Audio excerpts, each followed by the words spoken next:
This is my absolute favorite horror movie of 2022. Let's do it. So the year is 1978, and we learn that there is this serial killer nicknamed the Grabber who is abducting and murdering children, specifically young boys. We meet our main characters, Finny and Gwen, who are brother and sister, and we learn that their mother recently passed away and they are living with their alcoholic, abusive father.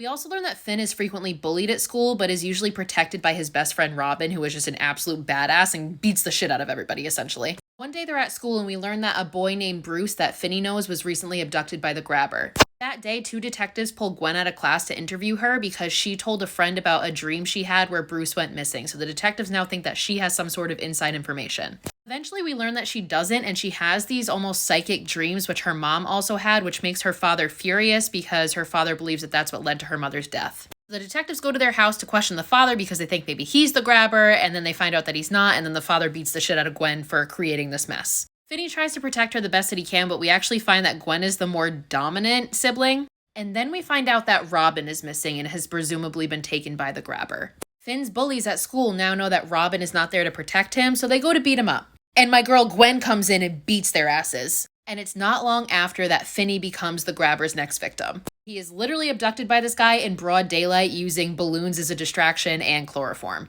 So Finny wakes up in this basement that is completely empty with the exception of this mattress and this black phone. The Grabber explains to Finny that the room is completely soundproof, so yelling is going to do nothing for him. And he also explains that the black phone has never worked and will never work. However, as Finny is lying there helplessly, the phone starts to ring. And when he picks up the phone, who does he hear? Bruce, the kid he knows from school that got abducted and presumably murdered by the Grabber. And Bruce's ghost explains to Finny that there is a loose tile in the floor where he can dig a tunnel to escape from the basement. Meanwhile, Gwen and their father obviously now know that Finny is missing. The detectives are involved. They are unsuccessfully attempting to locate him. The Grabber comes downstairs periodically and is just like increasingly more weird. He brings him food down periodically, but then one day when he does, he leaves the door unlocked. Finny is about to go out the door and try to make a run for it when the phone rings again.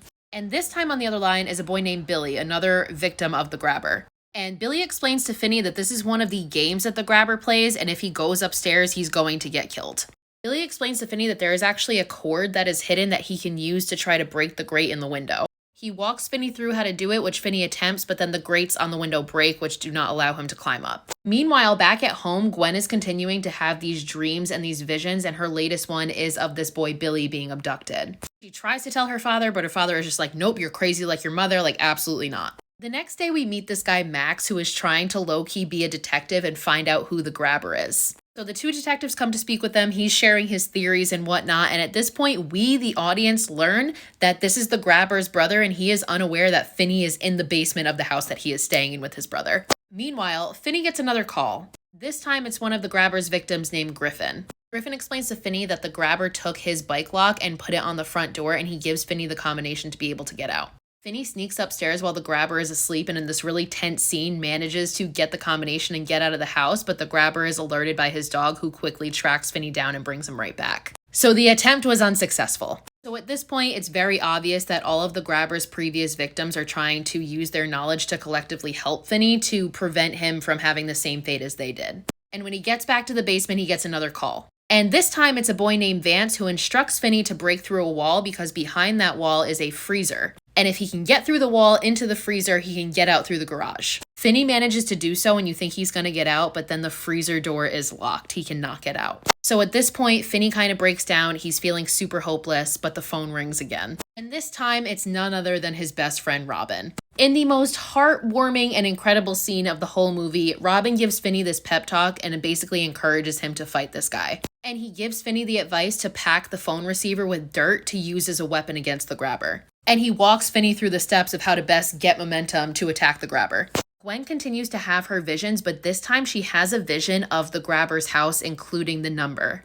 And she contacts the detectives who at this point understand that Gwen is seeing some shit that they can't, and they decide to go to the house. Meanwhile, back at the house, Max finally puts together that Finny is in the basement and his brother is the Grabber. And he goes to the basement and finds Finny only to be killed by an axe by his own brother. So then we're seeing this all happen simultaneously. The detectives go to the house that Gwen gave them. But when they get to the house, there is nobody there. There is only the buried bodies of all of the Grabber's victims in the basement of this house. Back at the real house, the Grabber decides that Finny's time is up. He's done playing with them and he needs to die now. But through the tips and advice that he's gotten from all the ghosts of the previous victims, Finny has basically home alone the fuck out of this basement.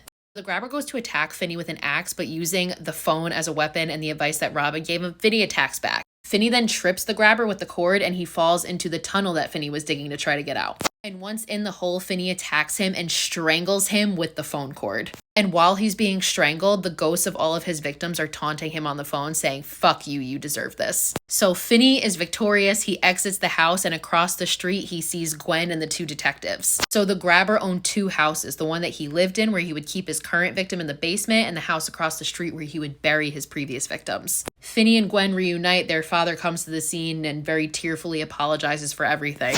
Finny goes back to school and all the kids that used to bully him are now looking at him terrified because he fucking murdered a serial predator. And it's just a wonderful coming of age story and incredible character development on Finny's part.